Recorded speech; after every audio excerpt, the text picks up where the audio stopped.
I have to fill in 2 blanks now. It updated and It says we're live. yeah, it does. So let me hit record and then we're ready to go. We live? It says we are. Yep. Okay, it's 7:04 here on Tuesday, February 9th. I'd like to call the Galleon City Council meeting to order. First, we'll have, join me in the Pledge of Allegiance, please. I pledge allegiance To the flag of the United States of America and to the republic for which it stands, one nation under God, indivisible, with liberty and justice for all. Thank you. We're pleased to have Pastor Joe Stafford back with us tonight. You're probably gonna get double time on this because it was only a couple months ago you were here. It's fine. I always enjoy being with the council. Okay, we really enjoy having you too, so. Thank you. Give the invocation, please. Mr. President, Mr. Mayor, and the rest of council, I just want to take a quick moment to thank you for the help that you've given recently through the council proceedings for the sale of our former church building. All of that's wrapped up, the bow's nice and tight, and we're deeply grateful. Thank you very much. Let us pray. Father, thank you for a city council that takes seriously their labors, their service to our city and our citizens. We are grateful for that. I pray your blessings upon them. They give so much of themselves. It certainly isn't for the financial gain, but it's for the betterment of our community. And I pray, Lord, that you would help, and especially where there might be some difficult decisions, help them to be able to see further than they can in their own eyesight. And I pray that the Spirit of God would be upon them and help them. We recognize that there is a lot of diversity throughout our country, and yet, Lord, it feels like there is a lot more unity here at home. And I pray that you would continue to foster that sense and help us, we pray, as these good folks serve us tonight. We ask in your name, Jesus. Amen. Amen. Amen. Thank you. Thank you. Willie, can you see me? Yes. I can't see you, but we'll go ahead with this, okay? Roll call council members, please. Okay. Ms. Alt, Here. Mr. Botkins, Here. Ms. Earlston, Here. Dr. Fellner, Yes, here. Mr. Ivy, Here. Mr. Richard, Here. Mr. Triplett. Here. Let be noted that all council members are present tonight. Next is the roll call elected officials, safety service director. Mayor O'Leary, Here. Auditor Baldinger, Here. Director of Law Palmer, Here. Treasurer Sparks, I don't know how to turn it up, but I can't. Safety Service Director Ward. Here. Okay, next is approval of the minutes of the January 26th council meeting. You've all maybe had a chance to read this. Do I have a motion to approve? I'll make the motion, Mr. President, to approve January 26th regular meeting minutes. Okay, Mr. Ivy made the motion. Have a second? Second that. That's Ken. Watson.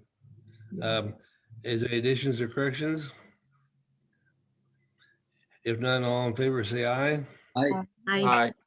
Opposed likewise. Minutes of the January 26th meeting is approved as presented. Moving on to, we have all 5 pieces of legislation be added to the agenda tonight. First is ordinance 2021-13. Do I have a motion to add that to the agenda? I'll make a motion to add ordinance number 2021-13 to the agenda. Okay, Mr. Earlston made the motion, second. I'll second that. And Mr. Richard seconded it. Roll call. Ms. Alt, Yes. Mr. Botkins, Yes. Ms. Earlston, Yes. Dr. Fellner, Yes. Mr. Ivy, Yes. Mr. Richard, Yes. Mr. Triplett. Yes. Okay, ordinance 2021-13 has been added to the agenda by a 7-0 vote. Now, this is ordinance 2021-14. Do I hear a motion on this one? I'll make a motion. Okay, go ahead. But I Mr. want to know why, since it came through the utilities, that it needs to be voted on. Somebody want to address that? Thomas explained that we would have to, because it was not, we did not have the ordinance and we did not have the exact dollar amount at the meeting. You guys voted it out and he said you guys would still have to vote it onto the agenda. Okay, I'll vote it on the agenda. I'll second that. Okay, and second by Mr. Bodkin, motion made by Mr. Triplett on roll call. Ms. Alt, Yes. Mr. Bodkins, Yes. Ms. Earlston, Yes. Dr. Fellner, Yes. Mr. Ivy, Yes. Mr. Richard, Yes. Mr. Triplett. Yes. Ordinance 2021-14 has been added to the agenda by a 7-0 vote. The next ordinance 2021-15. Hear a motion on this one. I'll make the motion to add ordinance number 2021-15 to the agenda. Okay, Ms. Alt made the motion, seconded by Mr. Ivy. Roll call. Ms. Alt, Yes. Mr. Bodkins, Yes. Ms. Earlston, Yes. Dr. Fellner, Yes. Mr. Ivy, Yes. Mr. Richard, Yes. Mr. Triplett. Yes. Okay, ordinance 2021-15 has been added to the agenda by a 7-0 vote. Next is ordinance 2021-16. Do I hear a motion on this one? I'll Mr. make a motion to accept ordinance 2021-16 to the agenda tonight. Mr. Bodkin made the motion. Do we have a second? I'll second that. Mrs. Earlston seconded. Roll call. Ms. Alt, Yes. Mr. Bodkins, Yes. Ms. Earlston, Yes. Dr. Fellner, Yes. Mr. Ivy, Yes. Mr. Richard, Yes. Mr. Triplett. Yes. Okay, ordinance 2021-16 has been added to the agenda by a 7-0 vote. And the last one is resolution 2021-6. Do I hear a motion for this one? I'll make a motion to add resolution 2021-6 to the agenda. You've heard the motion by Mr. Richards. And Second. Mr. Ivy. Roll call. Ms. Alt, Yes. Mr. Bodkins, Yes. Ms. Earlston, Yes. Dr. Fellner, Yes. Mr. Ivy, Yes. Mr. Richard, Yes. Mr. Triplett. Yes. Okay, resolution 2021-6 has been added to the agenda by a 7-0 vote. Now I need a motion to approve the amended agenda. I'll make a motion to approve the amended agenda. Mr. Triplett made the motion. I'll second that motion. Mrs. Earlston seconded. Any discussion? Roll call, or not roll call, but all in favor, say aye. Aye. Aye. Opposed likewise. The agenda has been amended by a voice vote. Moving on to legislation, this first one is 2021-13 ordinance. Ordinance number 2021-13, an ordinance to adopt current replacement pages to the codified ordinances and declaring an emergency. Okay, heard the reading of the ordinance, discussion on this one. Anyone want to take this?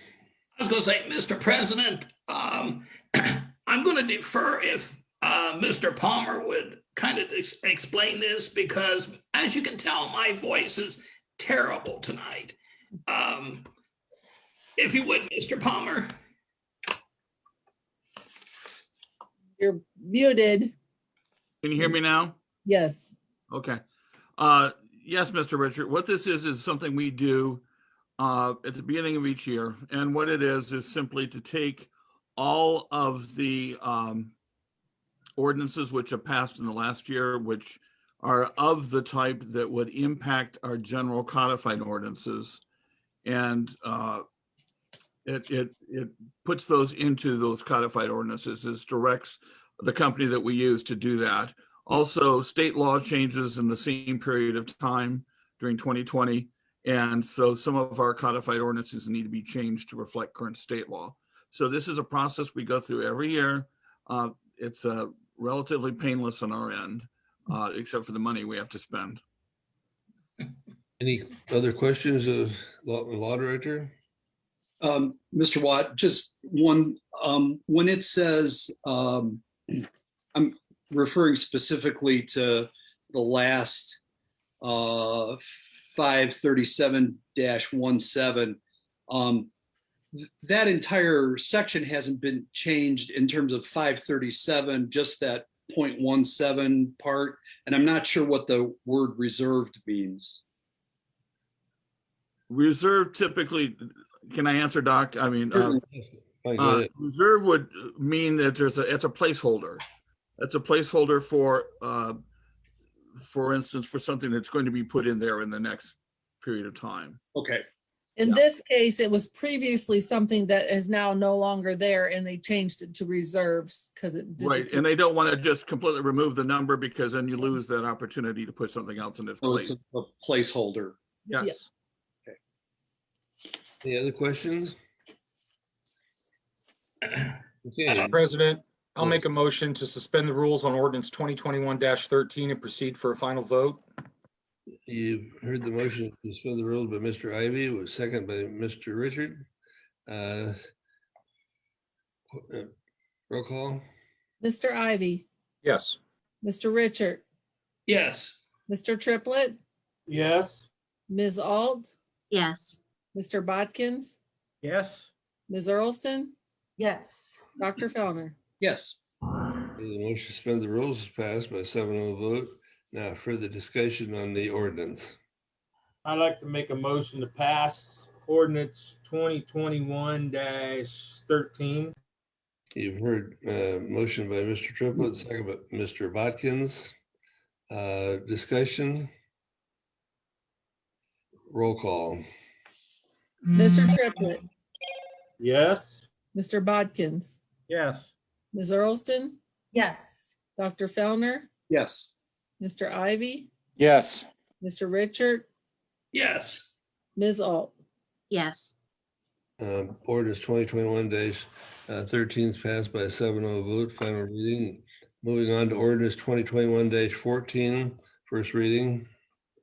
Ordinance number 2021-14, entitled ordinance authorizing the Safety Service Director to purchase under the state purchasing program pursuant to revised code 125.04B without competitive bidding, a bucket truck from Utility Truck Equipment Incorporated for the line department and declaring an emergency. Okay, you've heard the reading of the ordinance, discussion. I think this was discussed at the meeting. Right, but, Mr. President, I believe we can probably go right to questions. Jerry's there. I know Nikki is on, so if you have any questions, okay. I'd only point out that it is there was $300,000 put into this year's budget. This request or this is spec'd out, I was told, is $170,000. So there may be a few questions as to how the request from Superintendent Pangborn is for somewhat less that's in the budget. So that's one question I have, Jerry. Okay, questions? I had one. Go ahead. We have an expert on council, I believe, Mr. Triplett, and I'm sure that he knows quite a bit about this. And working with Jerry, I said, is this everything that is needed on the truck, Mark? Yes, the specs on that truck look good, from what I was sent. It's not overboard, it's just what's necessary to run it. Yes, Okay, thank you. correct. Thank you. That's all I wanted to know if it's right. Any other questions? Doc? Well, yes, I am not completely trusting my memory, but when we were hashing out this item back in 2020 at the budget, I seem to recall a significantly less dollar amount.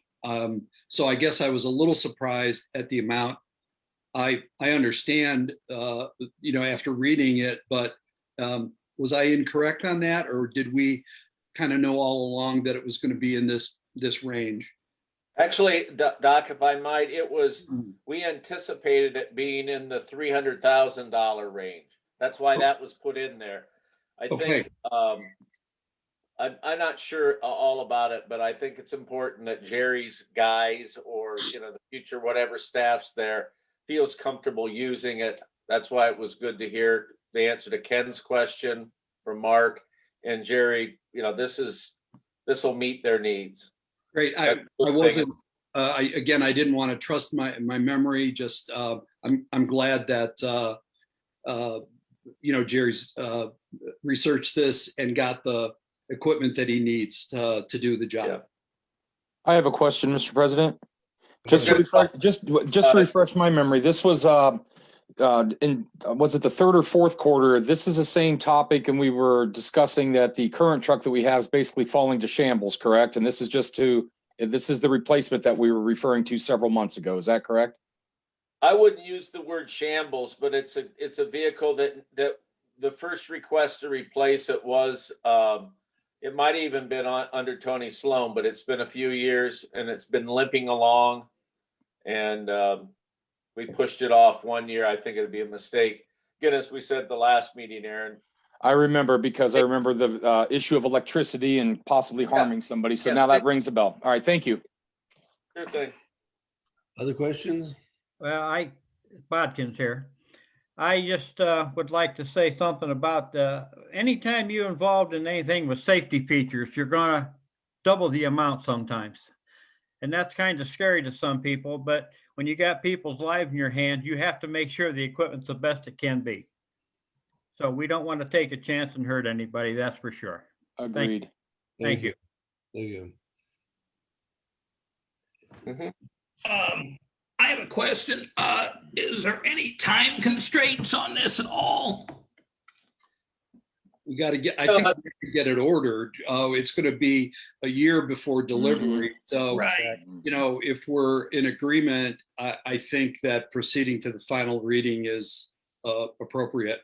You're reading my mind, Doc.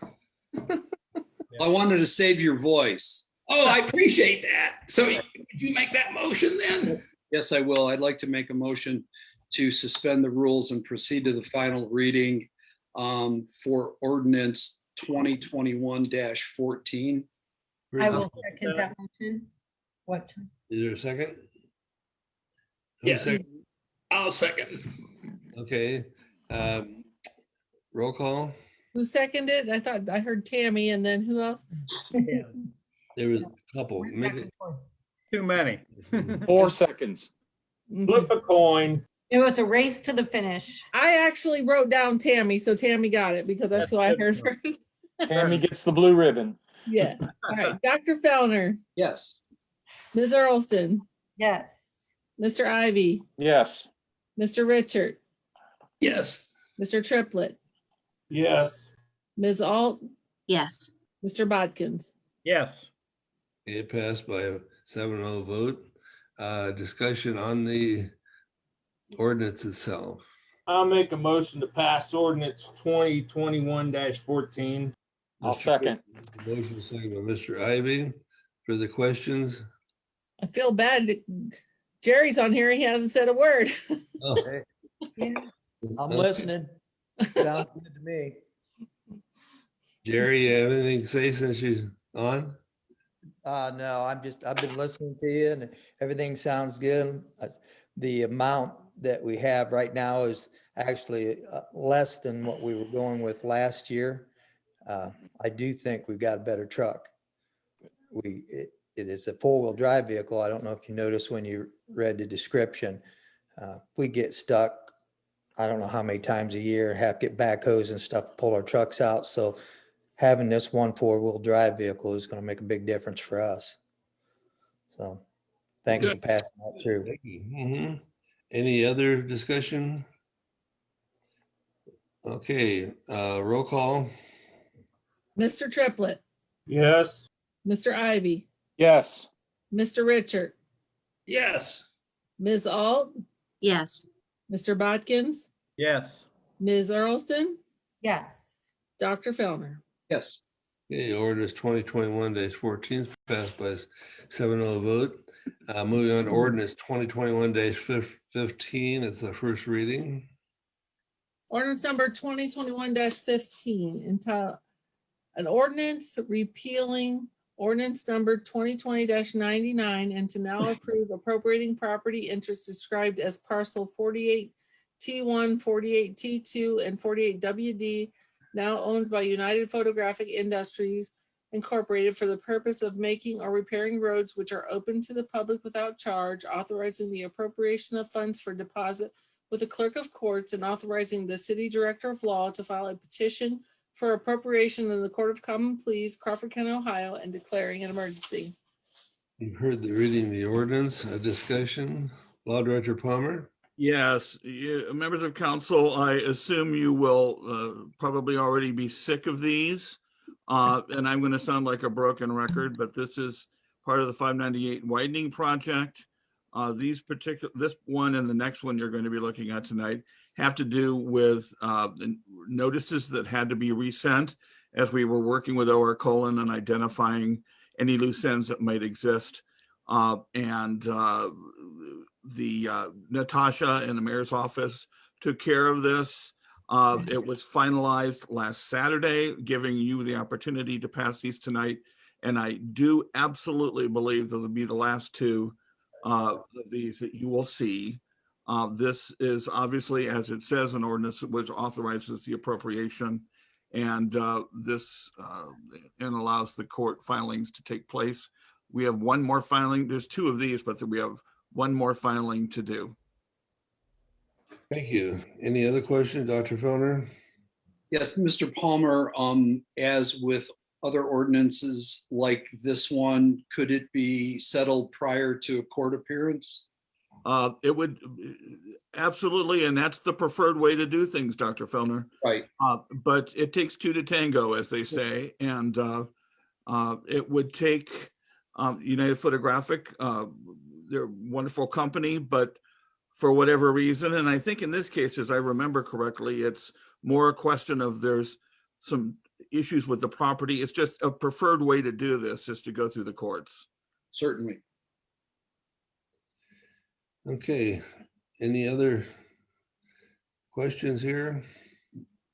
Yep, Mr. Ivy? Yeah, I'd like to make a motion to suspend the rules on ordinance 2021-15 and proceed to the final vote. You've heard the motion to suspend the rules by Mr. Ivy, second by Mrs. Earlston. Roll call? Mr. Ivy, Yes. Ms. Earlston, Yes. Dr. Fellner, Yes. Mr. Richard, Yes. Mr. Triplett, Yes. Ms. Alt, Yes. Mr. Bodkins. Yes. Okay, suspend the rule of this ordinance 2021-15 passed by 7-0 vote. Discussion on the ordinance. I'll make a motion to pass ordinance 2021-15. You've heard the motion by Mr. Triplett. Do we have a second? I'll second. Mr. Ivy seconded. Discussion? And roll call. Mr. Triplett, Yes. Mr. Ivy, Yes. Mr. Richard, Yes. Ms. Alt, Yes. Mr. Bodkins, Yes. Ms. Earlston, Yes. Dr. Fellner. Yes. Okay, it passed by 7-0 vote. Moving on to ordinance 2021-16, first reading. Ordinance number 2021-16, an ordinance repealing ordinance number 2020-100, and to now approve appropriating property interest described as parcel 48S, now owned by United Photographic Industries, for the purpose of making or repairing roads which are open to the public without charge, authorizing the appropriation of funds for deposit with the clerk of courts, and authorizing the city director of law to file a petition for appropriation in the Court of Common Pleas, Crawford County, Ohio, and declaring an emergency. Just when I was getting really good at these, Thomas. Heard the reading of the ordinance.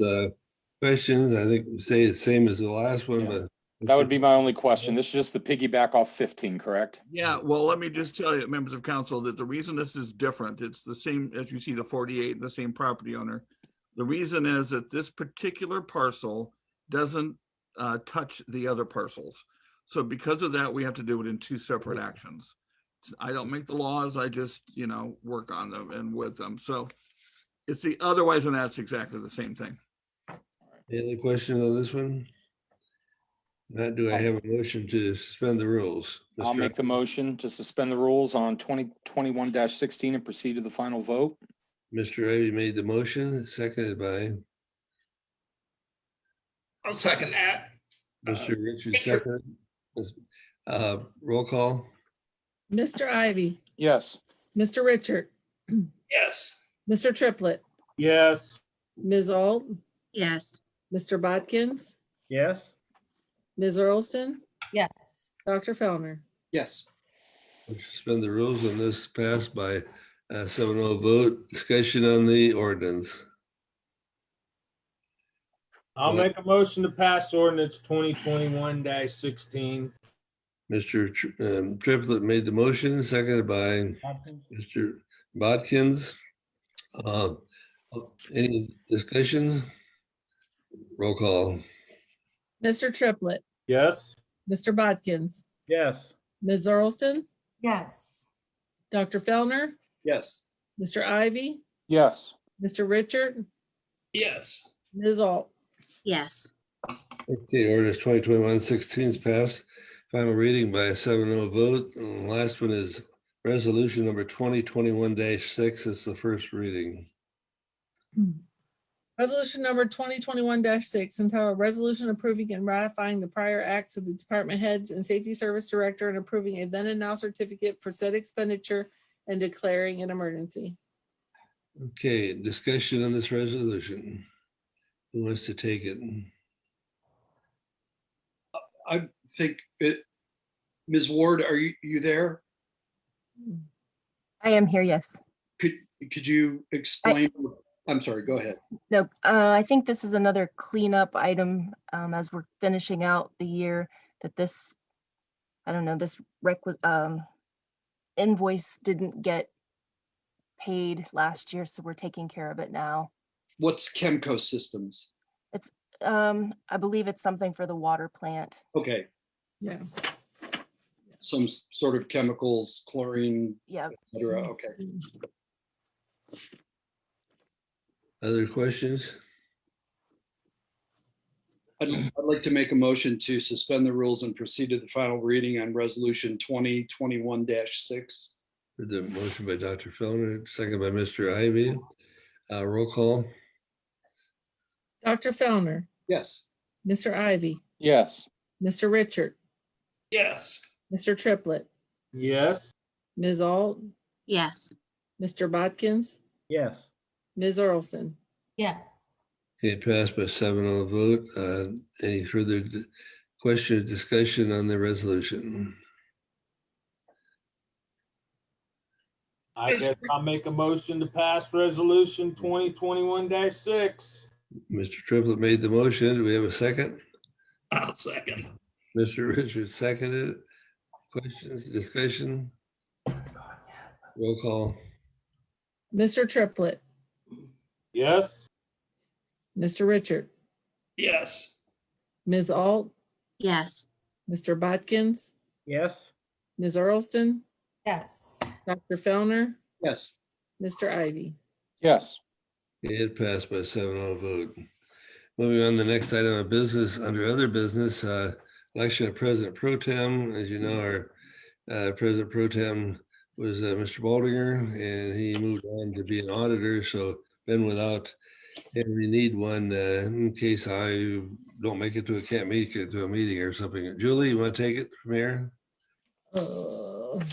Well, yeah, well, one of you need to make a motion over who you think you want to be the president pro tem.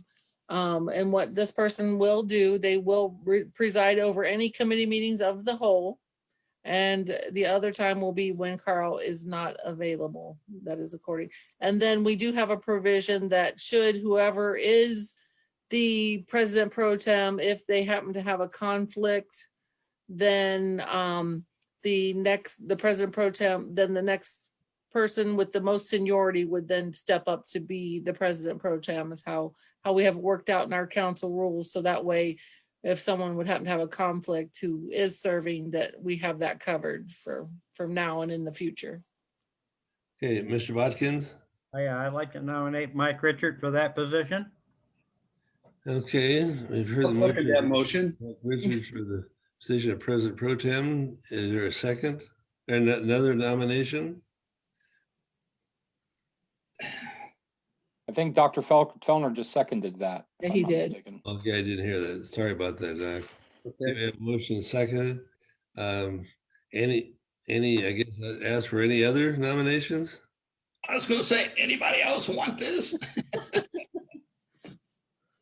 They didn't all speak. They're on all smiling. Dead silent. Cricket. Ask for it. Okay, roll call on this or voice vote? We can do roll call just to, it never hurts to do roll call. So what it doesn't. So Ms. Alt, Yes. Mr. Bodkins, Yes. Ms. Earlston, Yes. Dr. Fellner, Yes. Mr. Ivy, Yes. Mr. Richard, Abstained. Mr. Triplett. Yeah. What? We have a new president pro tem, Mr. Richards. He's by a vote of 6 and 1 abstention, which was his. So moving on Thank to, you, by the way. okay. fine. I was hoping you'd have voted no because I needed a good laugh today. So I thought of it, but no, it's all right. Right. And how about anybody's got committee meetings coming up here before the next meeting on the 23rd? we have Parks and Recreation tomorrow night via Zoom, 7 o'clock. Okay, Parks and Recs tomorrow We night, have 7 o'clock. We have streets on Thursday night at 7 o'clock. Reach one's Thursday night, 7 o'clock. That's it this week then, right? Okay. Okay, Economic Development is on the 16th, next Tuesday at 7, and Finance is the following Wednesday, the 17th at 7 o'clock. Okay, I think that takes care of all of them. We've got police, okay. fire and health, Business? 18th through the 18th, police, fire and health. Police, fire and health is the 18th, Carl. 18th. Yep. Okay. And then we have a proposed committee of the whole. We probably should discuss at this point, right here, Tammy. Yeah, so after the utilities meeting on Thursday, we were thinking about having a committee of the whole to meet with Gary Frankhouse and Chad to discuss any questions that we may have regarding financing with the Free Center. So That's next month after utilities, correct? actually this Thursday, this coming. Oh, I'm sorry. Yes, yes. And If everybody can make it, yeah. yeah, if everybody can make it, it would be right after, like we were gonna plan on 7:30 around. Yeah. And if you have some questions, just one or two maybe that, just to kind of give them an idea, if you could send those to me and I can get those sent on. So we can kind of get some idea of, we were kind of thinking it would be great to all be in the same room, hearing the same information, getting some questions answered that anybody might have. So if you could, like I said, for questions, I'll make sure those get passed along and then we can help kind of lead the discussion. I'm going to ask just again, that's the 18th, Thursday, the 18th. You know what? I'm sorry. No. That. It Yeah. would, no, actually, it would be this Thursday, the 11th. The 11th. Okay. Yeah, and Can I you said make that, Doc? but I meant street. I meant street after the street department. Okay, and so that's the 11th. Yes. Okay, Yes. now I get it. I'm sorry. No, that's all right. We can. Okay, any other business on part of the council? I have one. Mr. I'd Bodkin? like to direct this to Tom, Mr. O'Leary. Yeah, sure. We talked about getting rid of the East Side Fire Station eventually. I had two people call me about it when we first went into this and sent some letters out. Now I've had one man just approach me. He just wants to know if we've made any decisions or if we have an idea when that might come about. It's a businessman. He was interested. So do we have any idea? Yeah, that's a good question. I think the short answer is that we have not resolved the question of what we do with the equipment that is stored there. Okay. That's fair kind of enough. where we're tagged. Fair enough. So Thank you. that's where we're at. Mhm. Thank you. Sure. Any other business? That, Mr. President, I wanted to go back and make a comment on Thursday's proposed meeting, if I may. Yes, go ahead. I think that as you look at the issues that came up 2 weeks ago at this meeting, as to whether or not we were going to fund the engineering for the infrastructure.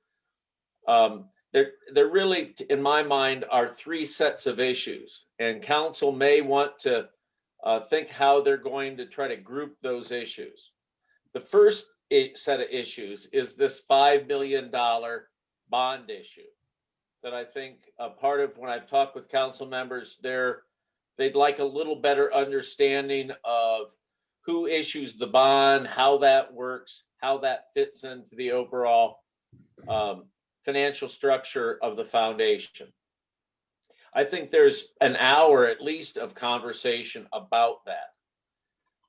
At the end of that discussion, I think it's important that everyone knows, maybe it's at the beginning of the discussion, Carl, but that everyone knows that even if the $5 million bond is approved, it's likely that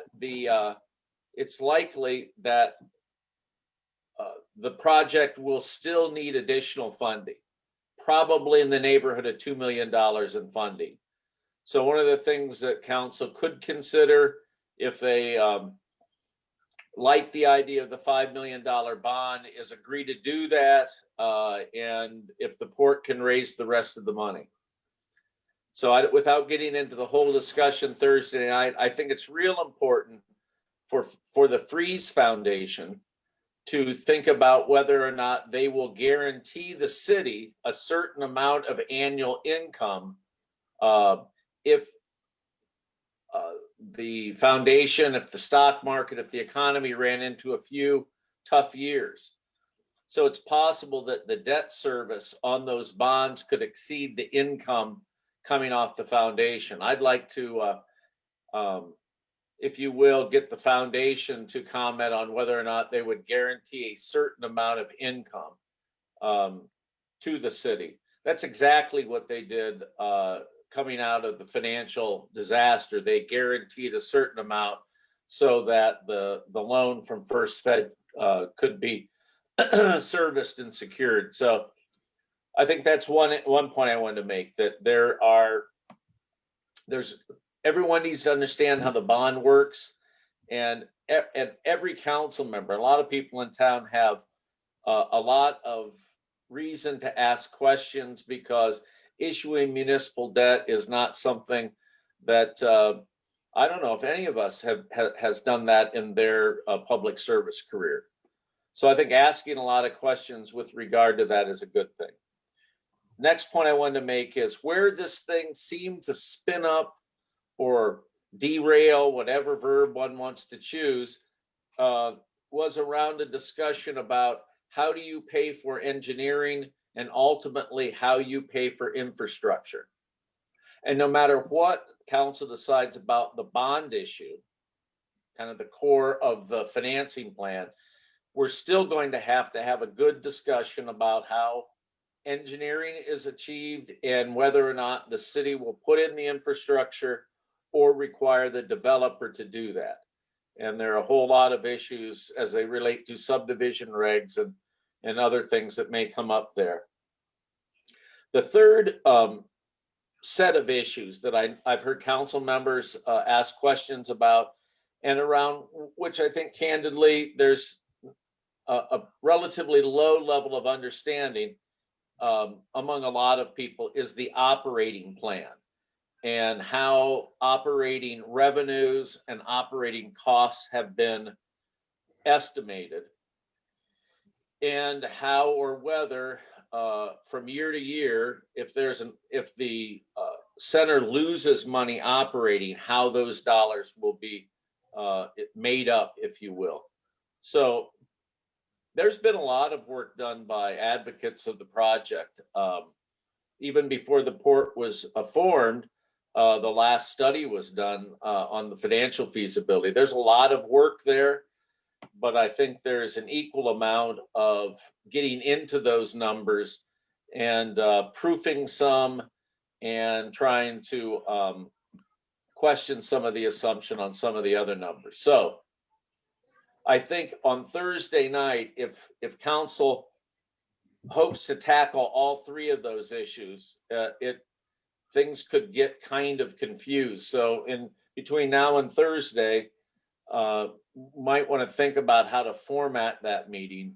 My recommendation would be to focus in on the capital cost primarily, or go back to where things kind of got off track when the Economic Development Committee's recommendation to pay for the engineering failed to get any votes in the council meeting. So, it's either talk about the capital costs or the infrastructure, but they're two pretty large multi-million-dollar discussions. So hopefully I wasn't too repetitive or difficult to follow, but I do think there are three sets of issues council needs to tackle as we decide to move forward and incorporate certainly the opinions that are coming back in from the survey.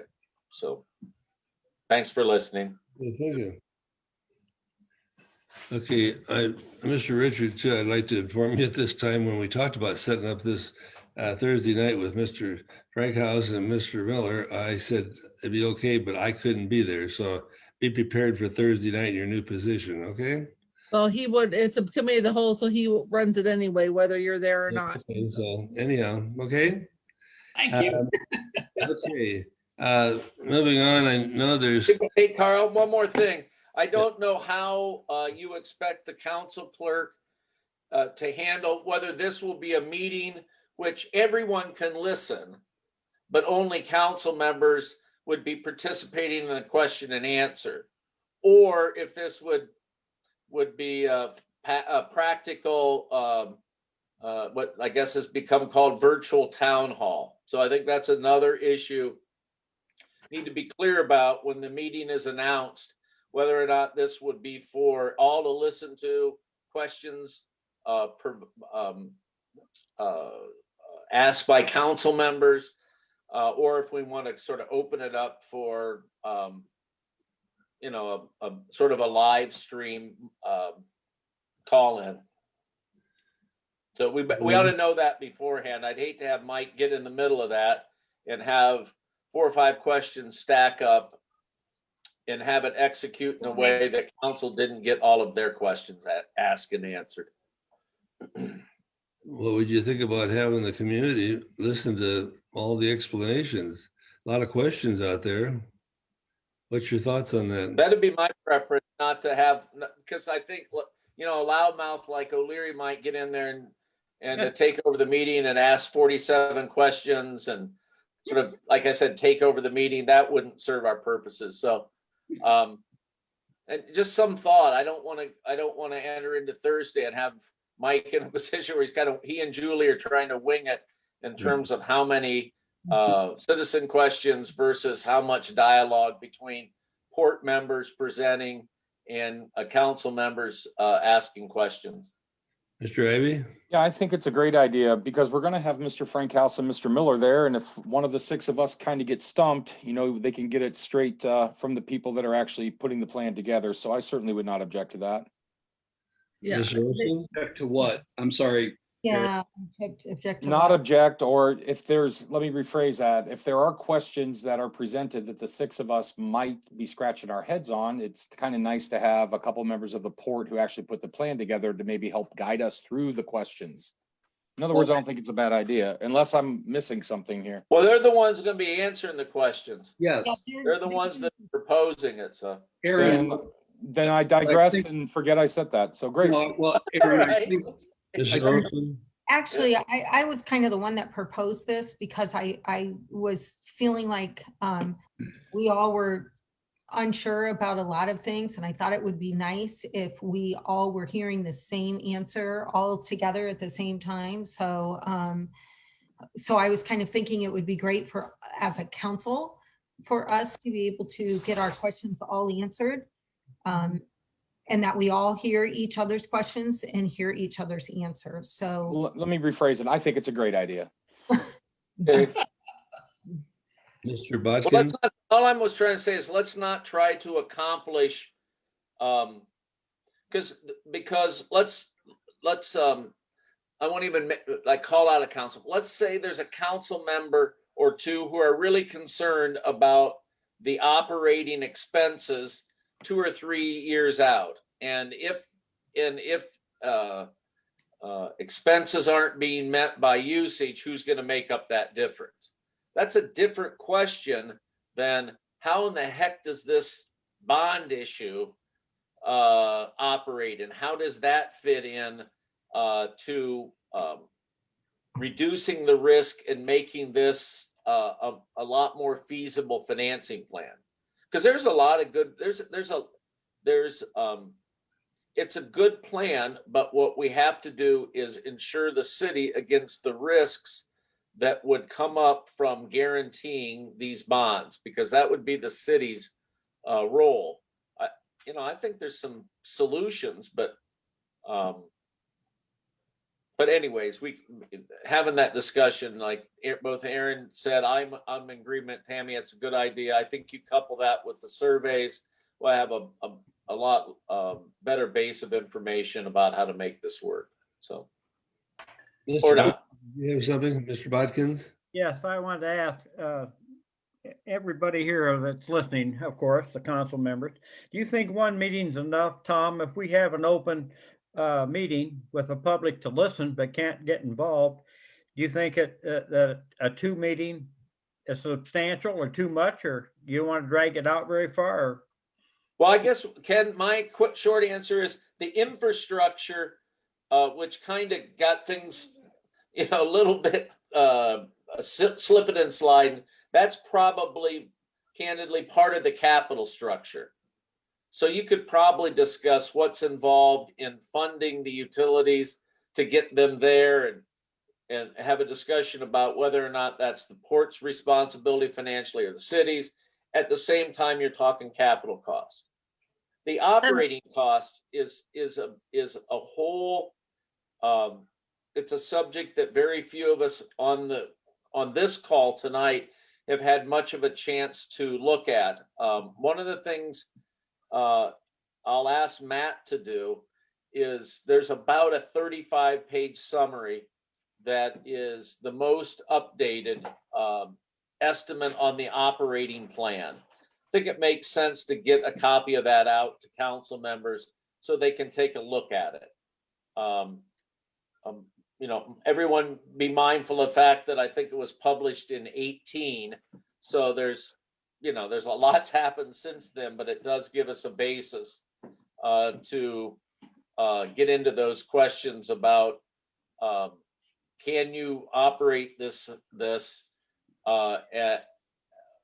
and also make sure that there's plenty of opportunity for local people to use it, not just rent it out and generate income. So anyways, long answer, Ken. I think 2 meetings makes sense. I'm afraid if one council member starts asking about operating costs when there's still questions about the financing and the capital cost, I think everybody would get information overload, or maybe some people would. So. And Ken, were you asking, so I think maybe I misinterpreted it wrong, but I think that Ken was maybe asking, should we just do these meetings and then after we have all this information out, invite the public to do a question and answer? Is that what I was understanding, Ken? Well, I kind of thought that maybe if the people had a question, they call their ward councilman and let them, bring the question to council and we talk about it. We don't want to get into a debate. It could get to be a heated debate if you get the wrong people in there. And there's nothing wrong with that. Everybody has an opinion. That's okay. But if as long as it's the right opinion, maybe what we think's right, but we don't want it to get out of hand. Okay. I thought maybe call your councilman and let them do the talking for you. I always thought that was fair. But if it doesn't happen, that's the way it is. Thank you. All this agreeable with all the council members? Dr. Fellner? Yes, to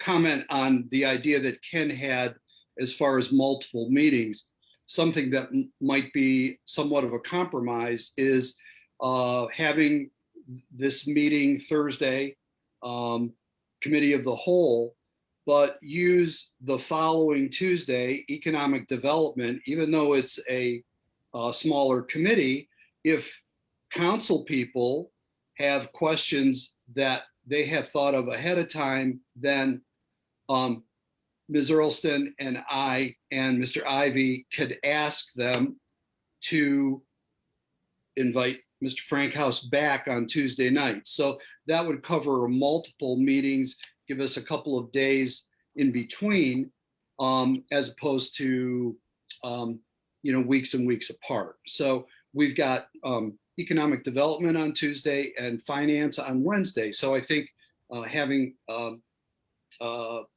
meeting on Thursday and then follow up quickly, because at the end of the meeting on Thursday, and I would advise you to eat a good meal prior to coming to that meeting. Bring a pillow. Exactly. Jammies.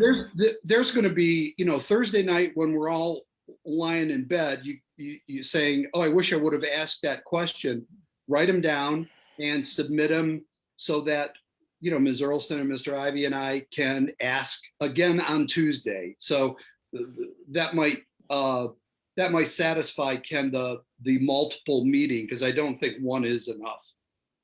And again, like I said too, prior to Thursday, anything you can send me so that they can be more prepared to answer our questions and stuff will also help to kind of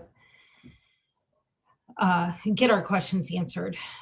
Also, I would urge individually, if you are concerned and want to find a solution to get this project done, then I would call Mr. Frankhouse, call Mr. Miller, so that they could have a one-on-one chat and help explain it to you, some of the ins and outs. They won't be able to answer, everything, but we got to do a little homework on by ourselves.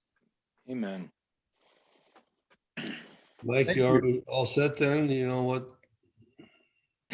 The Thursday night? Julie. Mr. President, just to piggyback on Dr. Fellner and Mr. Bodkins, I think that, yes, I do believe we should have more than one meeting if needed. Obviously, possibly two or more, depending upon, like Dr. Fellner said, there might be instances even after the second meeting that members might have questions that come up. Plus, I'd like to remind council that we do have a survey out in the general public, and we should at least also see what type of input that is coming back as. So I just wanted to make that 2 points. Sorry for my voice. It's dying, obviously. Y'all set them for Thursday night, everybody? What's going to happen? We're going to have a meeting of the whole, correct? Is that what the proposal is? It can't be a town council. No. That's just going to be unmanageable Zoom, I feel. He froze. Doc, you're froze. I am sorry. No. Julie, Anything else on this? Julie's got her hand up. Julie? I could take, I could put a note in there when we are live streaming and say, put any questions in here, we'll gather them and then take them to the economic development. So that way they know they're not going to be answered, but I could put them all, get them all together and ready. And either whether we send them to Gary or whatever and them prior to the economic development, but I could have them all ready out of, that way they know they won't be answered on Thursday, but we're listening to their questions and can get them, together and get them ready for Tuesday. Does that work? Great idea. Okay. They'll send the questions to you instead of me, so you can, and you'll get them No, off. I meant the questions that come on here while we're live. Oh, gotcha. Okay. I could tell them that, hey, we're not going to answer those tonight. We're going to gather them and we'll answer them at the economic development meeting. So that way they're not expecting and they know and they ask their questions, and then I'll get them all to everyone. So. Right. Okay, good. Good idea. So, Mr. President, one other thing, Mr. Palmer, is there any concern because we're, as council members, submitting questions to the Economic Development Committee? Did you hear that? I hear what you're saying. Certainly, there's no questions with what Julie is proposing and getting constituent questions to the Economic Development Committee. But your question, Mike, has to do with whether or not that constitutes some participation in the meeting, thereby rendering it improper. Correct. Great question. Absolutely great question. And I'll have an answer by Thursday. But because that's, quite honest with you, it's probably going to be one of those things where it's not written anywhere. But that's something that's going to take just a wee bit of noodling. But I understand the concept, Mike. I do. Okay. What are they gonna do? Sue us? Well, that's what people do. yes, always a possibility. Okay. I got one more for Dr. Fellner. I just think, Doc, that we agree on a lot of what we're going to do here, but I think we just going to have to eventually say this enough is enough. Maybe 3 meetings would be enough, maybe 4, but I don't think we need to drag it out and keep dragging it out, because all it's going to do is get worse. But we need the facts and we need to work on them. I agree, and it's not humanly possible to have every question answered in a satisfactory manner, because the number is an infinite number of questions. So yes, I agree. At some point, we're going to have to say enough is enough. I completely agree with that. Right. Well, thank you. Yeah. Other business? I've been kind of approached about there'd be some discussion tonight on possible emails between citizens and council members. And I did check with Mr. Palmer whether the situation would be one of 8 allowable reasons to have an executive meeting. He questioned it, probably would be, but we want to make sure there's no question on legality of open meeting laws and sunshine laws and everything else. So decided to just have it under open discussion tonight, public, and not go into executive session because of the potential legality of it. So who would like to, and I'd ask that you're all professional people and hope to keep the conversation on a high level and a professional level. So who would like to take off with this? I'll go ahead and start. And I think the point of this really is not that this is from a citizen, because I think you guys all know from working with me that criticism, I think, is a good thing. That's how I think government works. We welcome criticism. That's how you come up with ideas. That's how, we all have different ideas, and I appreciate that. But what we're talking about is coming from a person who sits on many different boards that we have to work with, a lot. Actually, the letters were signed as a member of, and I don't want to misquote. I want to be very careful that I don't do that. The letters, like I said, were signed as a Freeze Foundation trustee, as an executive committee board member of the Chamber of Congress, as a board member of Experience Galleon. And it's really important for us as a government to be able to represent our citizens, that we all can handle ourselves professionally. And to bring a criticism or a different opinion to somebody, our conduct matters and it's important. And it's difficult to work with somebody who has stated that they have no respect for anyone on council. So I'm not sure how to move forward with this. I think it's something that we need to kind of discuss.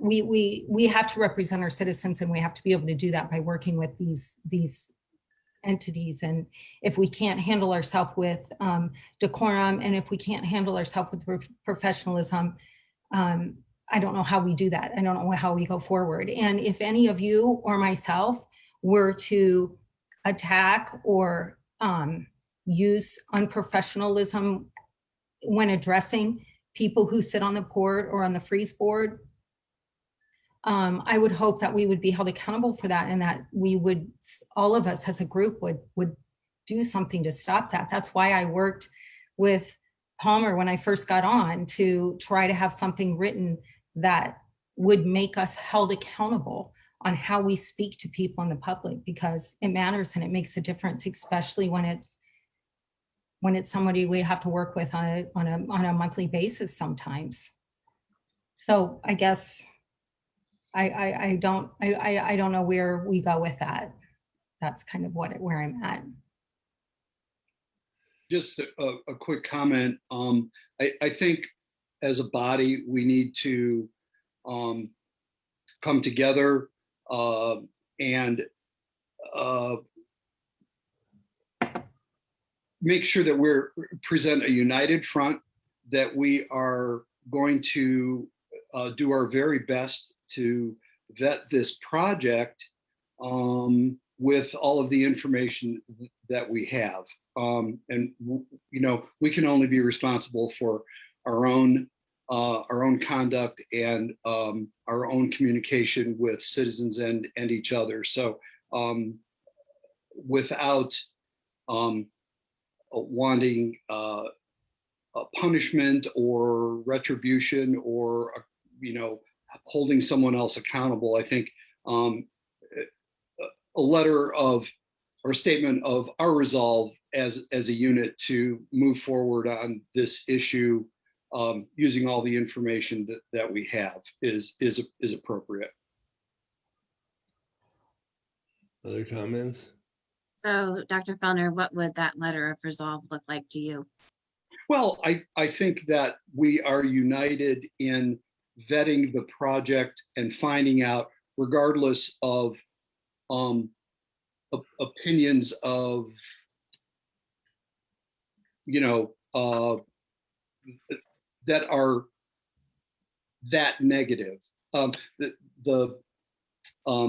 negativity that was, we have to be better than that as a body. I don't think responding, you know, individually on a this case basis is how I would I would view that as kind of descending to that level, to a lower level. We got to be better than that.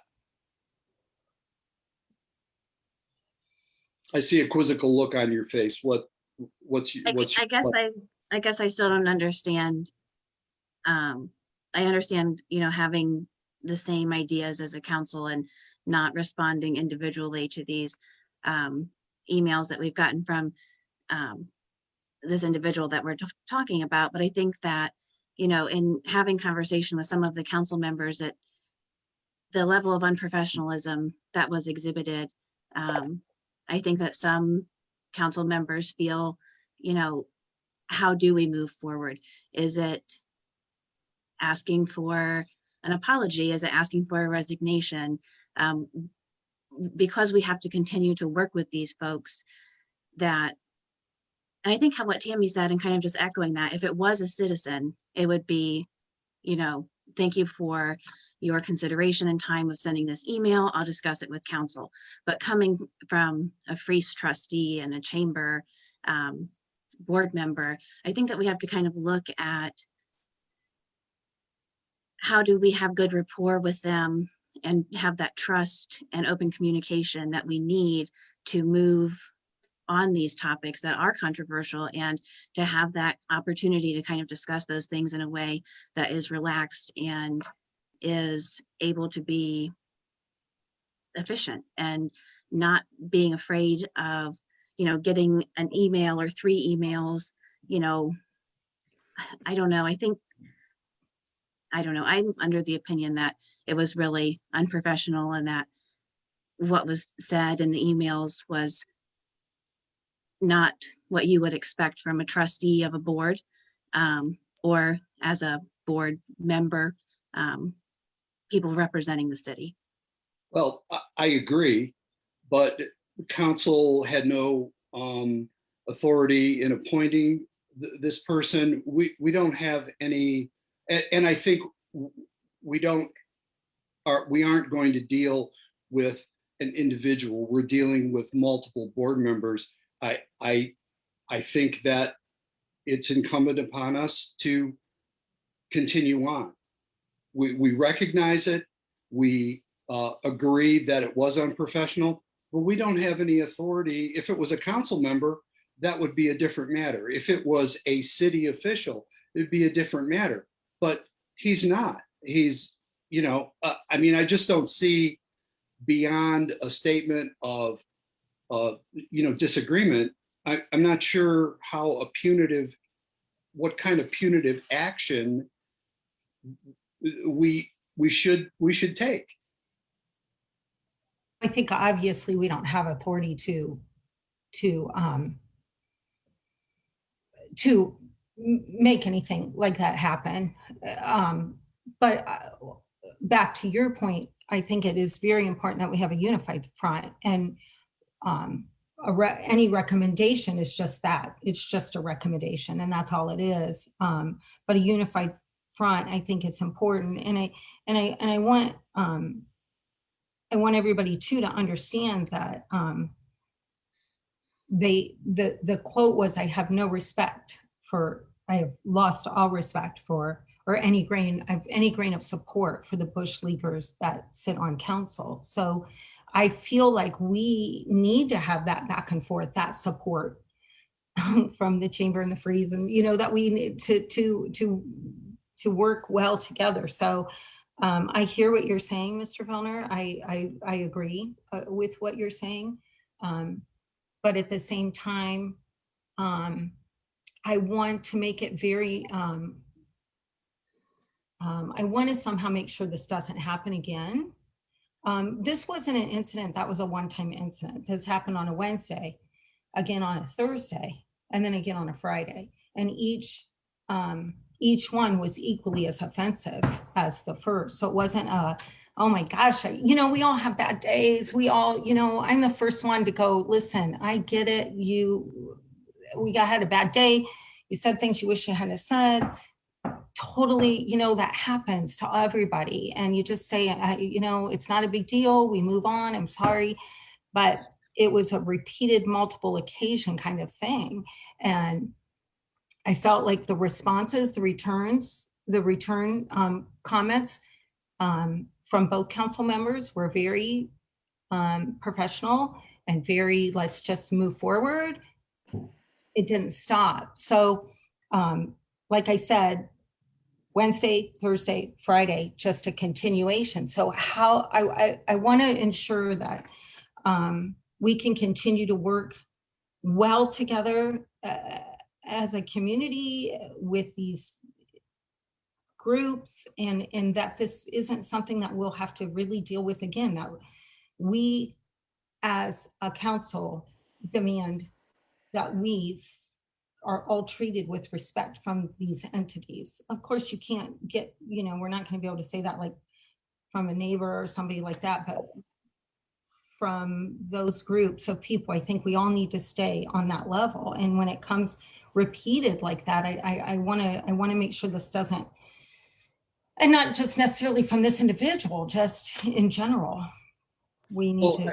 I guess you helped to for me to maybe answer or clarify what I said to Kara. That's the content of the letter, that we strongly disagree with it. We are finding this vitriol unproductive to the procedure, that we as a council stand behind each other and we oppose this type of communication. We, that's what I meant, not to necessarily acquiesce, because we don't have any enforcement power, and I don't think that I don't think you are calling for retribution, but I do think we need to stand up and recognize it, say strongly how we disagree with it, and that we want an era of mutual respect in the thing, and that's what I meant about the letter. Not I know I didn't explain it very well to Kara. Did that help at all? It did help, yeah. Yeah. So, And I think that's, I think it's important that we are discussing it too as a whole, because one, the part of it was addressed to every one of us. And part of it is because it's a big issue to tackle, and who has the right answer? Who knows, what is the way to handle that? That's a difficult situation. It's a difficult situation to handle. So I really appreciate hearing from all of you on what your thoughts are on how to deal with that situation. So. Mr. Ivy? Thank you very much. I just really appreciate the private conversations that I've had with several of you over the past several days. And Ms. Earlston, thank you for the wonderful conversation on Super Bowl night. I missed the first quarter, by the way. I'm never going to hold you. I'm going to hold you to that. But nonetheless, it was very constructive. And what I mentioned to Tammy, and by the end of the conversation, it seemed like we were on mutual grounds, is that there's always two sides to every story. And we have to deal with these two words. The words are optics and perception. And the gentleman in question, and I am not defending it, so I bet you right now, if we had a show of hands, we all agree that it was out of line. We all agree it could have been handled better. But with that said, there's another side to this story. And, Ms. Earlston even agreed, and many of you have agreed, perception in this day and age is reality. It is the reality for the individual going through it, whether it's on Ms. Earlston's side, who received those emails, which I thought were worded very wrong. I thought, and I even told the gentleman in question, when I was the only one on council that reached out to him to get his side of the story, in a defense of Ms. Earlston, she was advised to not to. So very good. I mean, And so I just want to make sure. I just want to add that we did respond. Okay, very good. Well, as of Sunday night, you were advised not to, so you took that advice. So that really helped clarify the picture for me as well. It was kind of a mutual agreement. Yes, it wasn't. All right. It wasn't going anywhere. So. But when I had the discussion with the person in question, his perception after 12 days of silence and not hearing from anybody at the time was that we were, let me see if I can phrase this right, using our position of authority to bully him into silence and trying to get him removed from these volunteer committees. Again, he is not an elected official. That was his perception. To me personally, and I told Ms. Earlston this, we were very transparent. I understand where words are going to bother some more than others. I too was in that email. I was called incompetent, a warm seat. It does not bother me one bit personally, but I can understand and I respect where it could bother others. But the optics of this are, if the perception on one end of this equation is that they are, using their platform of authority to bully me, to try to get me to resign, then in fairness to this individual, I can honestly say that I don't know if I would have not reacted the same way, but with that said, the picture has become more clear. The gentleman did issue an apology, even though in the apology itself, I told Ms. Earlston, man, it would have been just so nice if it had said, hey, I apologize for the coarse language. I look forward to putting this behind us. Let's move on. Thank you. But no, it was just a continuation of one bullet point after another, things that he disagreed with. Well, I hate to sound crass, and I don't mean this in any way, but I told Tammy Sunday, His right to free speech trumps my right to be offended. And he, in my opinion, did not cross the line. He did not threaten us. He did not threaten my family. He didn't make veiled threats that I'm going to be coming after you. They were words. Now, I understand that he is in a position, and I did agree with Tammy, because he identified himself as a member of these two bodies, of that it is held to a different standard. There's no question about that. And even the gentleman in question admitted that he is to be held to a different standard, that he was out of line. So with that said, I propose, take a deep breath. If both sides of this equation are ready to move on and put that behind us, and if he is willing to continue having a good constructive working relationship, then I guess we as a council and individuals, we have to make the decision whether we are willing as well to let this get behind us and choose to work with this individual. Personally, I am. Was I offended by it? No, I don't give people the power to control my emotions, and I haven't lost an ounce of sleep over it. I'm not saying that others do. That was probably the wrong choice of words, but I am much less affected by words affecting me personally. To me, I didn't look at it as a personal attack. I looked at it as a very passionate, angry individual who may have been given misinformation or may not have. But to waste more time on this when we have so much to do and so many important decisions that are coming up in the future, I just think that we all could spend better time and better quality time, just doing what we do and governing and trying to move the city forward. And I think the last thing is, both sides of this equation, I have no doubt, have the same common goal, and that's to do what's best for our community. So was he out of line? You better believe it. And I will support a resolution. I will support a reprimand. But if anybody would even suggest to remove or request the removal of this individual, then there are a lot of people that have been elected to public office that shouldn't be sitting in public office right now. So I don't want to go down that road. I just wish that we could let this go. There was an apology, even though it might not have been the apology that we wanted. In my opinion, I understand if people feel differently. And I thank you all very much for the time. And as I talked to Mr. Richard today, I yield the floor back to all of you. Mr. Earlston, you had something?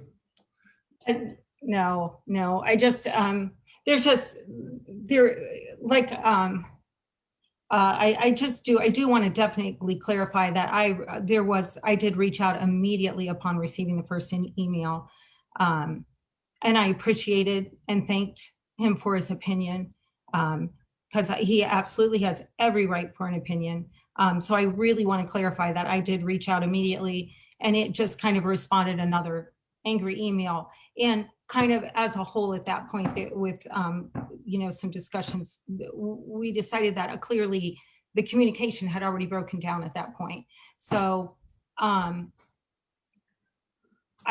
really, really want to stress that I would not stop speaking with somebody because I'm offended, but clearly there was no more communication happening.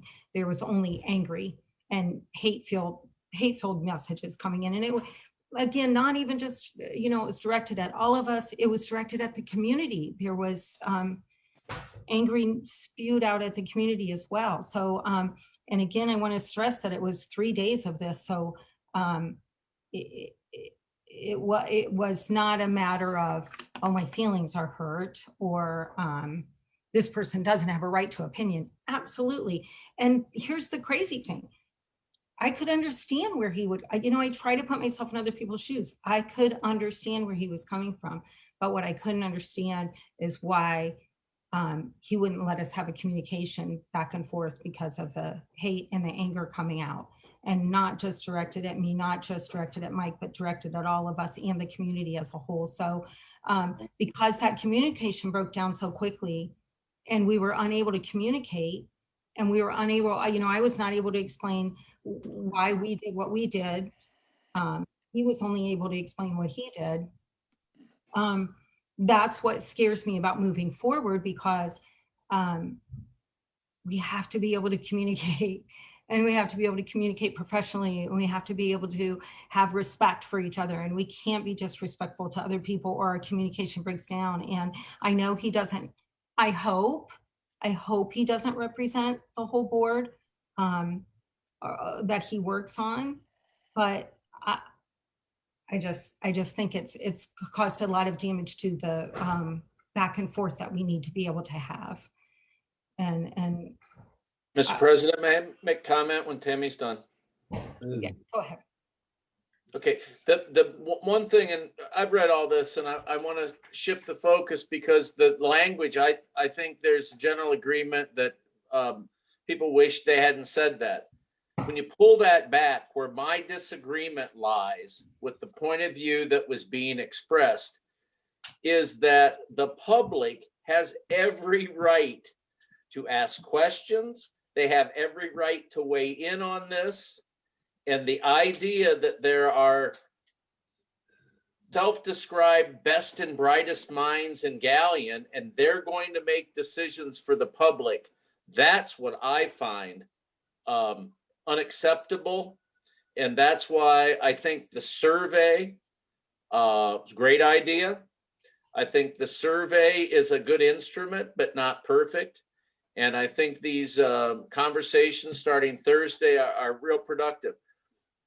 This is as big a project Galleon's tackled since the schools.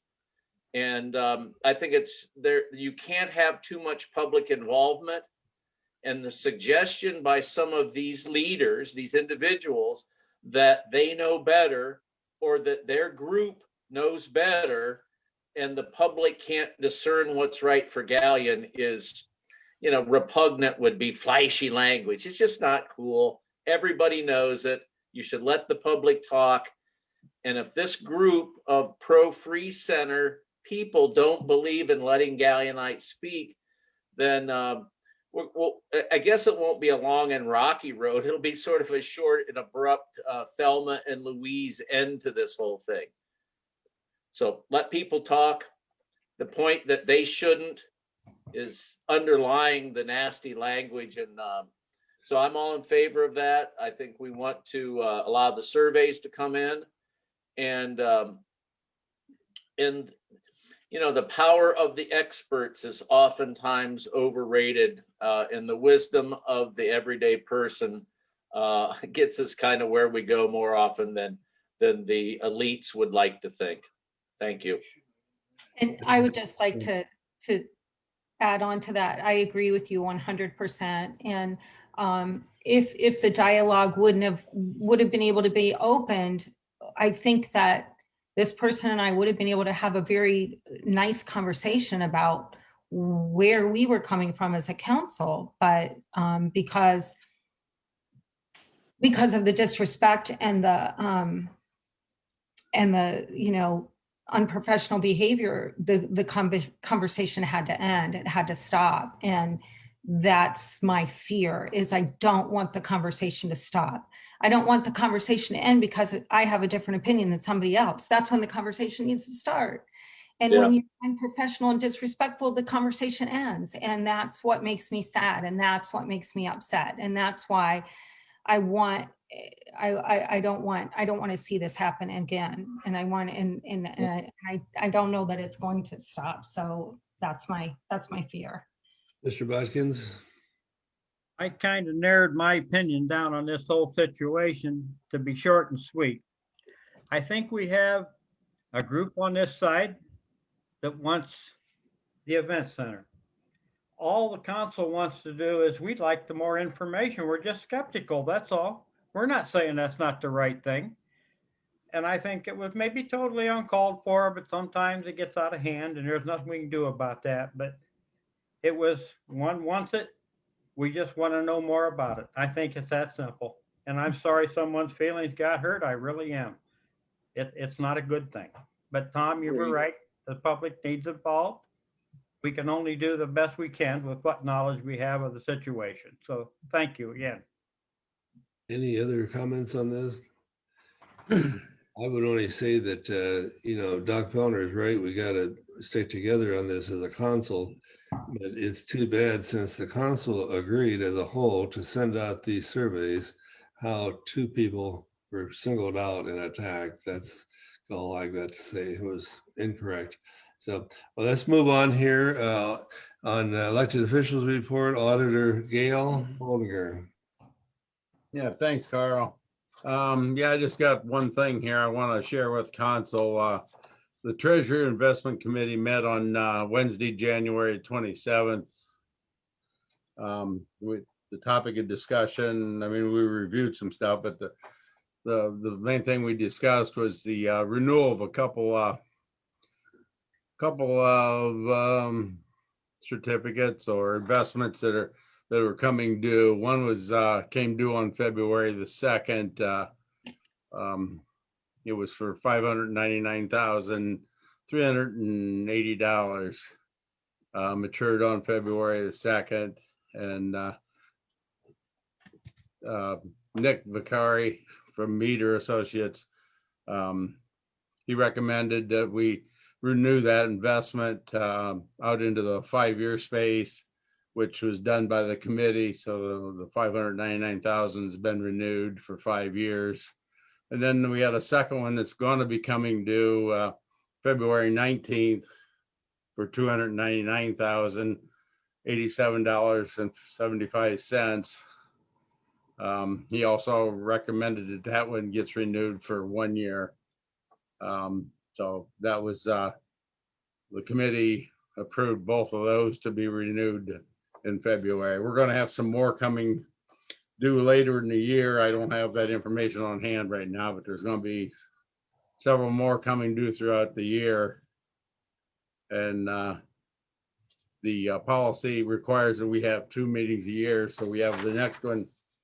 The next meeting is scheduled for July the 28th at 10 a.m. So with Nick and Meter to give another update on our status at that time. And that being said, that's all I have for tonight. Thank you, Mr. Triplett. Yeah, I forgot to mention, we had a utilities meeting this last week or this week sometime, and we had a PCA review. And with the electric fund being where it's at, we decided that our numbers came back that we could leave the PCA at 0 again, and it will be reviewed again in August. I thought I better get that in before Tom started. Thank you. Okay, next. I have, Mr. President. Treasurer Sparks, I don't believe he's on, is he, Julie? No, he's not. Okay. Aaron has something he wants to say. Mr. President, I'll defer to Aaron for right now, and then I'll pipe in. Okay. Sorry Mr. about President, that. I apologize if I missed I had to get a fresh Dr. Pepper. That's why I missed a few minutes here, but just under other business, just real quick. I was going to bring it up tomorrow night in Parks and Rec Committee, but I think this was full council was privy to this sometime last year. No, I'm sorry, darling. I don't understand you. But there was a talks last year about putting video surveillance throughout the park, since full council was privy to that meeting. Has there been any update on that? Maybe to the mayor or Nikki? Mary, you want to answer that? I think it's, I don't think it's comprehensive. Aaron's a good question. I think what we'll propose is video surveillance using freeze funds to provide better coverage for some of the more expensive freeze assets, the assets, the park and other places that have experienced vandalism. Okay, thank you. So we're not going to recommend a comprehensive Great Britain style kind of wherever you go, there's a camera on you, but we will be installing more in Heisey Park, in and around the places where we've had violence and reported quote unquote bad behavior. Thank you. Sure. Okay, Law Director Palmer. Yes, I'd just like to share with council members really quickly, just a couple words of advice and suggestion. Over the last couple of weeks, but particularly with the item that was discussed a few minutes ago, a lot of questions have arisen about the issue of public records. What constitutes a public record? What's the responsibility of the city of Galleon vis-a-vis public records? What's the responsibility of each of you with public records? And I think it's a good time that we have another I don't know that we need a full training on it, but some conversation about public records. And for the time being, until we can do that, what I'd like to do is just share with you the admonition that, or the reminder that everything that you do that's in a fixed format. And that can be in a letter form for sure, and an email, but also text. That text, if it meets the definition of a public record, even if it's on your private cell phone, your private smartphone, that is a public record. And if it's a public record, it cannot be destroyed and has to be available for public inspection and or release. So public records is a serious issue. I want to make sure that there's a general awareness that applies to each and every one of you. If you're dealing with anything that's discussing city business and it meets that definition. So just wanted to make you aware of that. That's it. That's it. Mayor? Thanks, Carl. Want to mention a couple things. I could have mentioned this before when we were doing the legislation on the appropriation. And it's sort of a summary comment. My experience with these kinds of projects is they always have property takes, a lot of issues. And my view on this is that this has gone pretty well. We haven't had any contentious takes.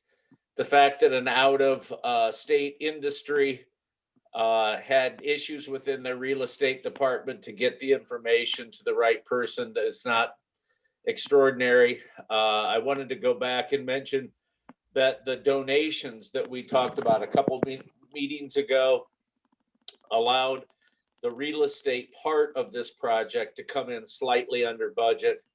So I just to report that although it's been a lot of work, it's pretty typical for this kind of project. And it has clearly been a joint effort between the consultant that our engineer hired, Natasha in our office, Director of Law Palmer, and so I feel pretty good about that. We're moving ahead. As an incidental matter, we've been looking at the left-hand turn lane need or potential need at Brant Road, left-hand as in going north. So facing east and turning left is north.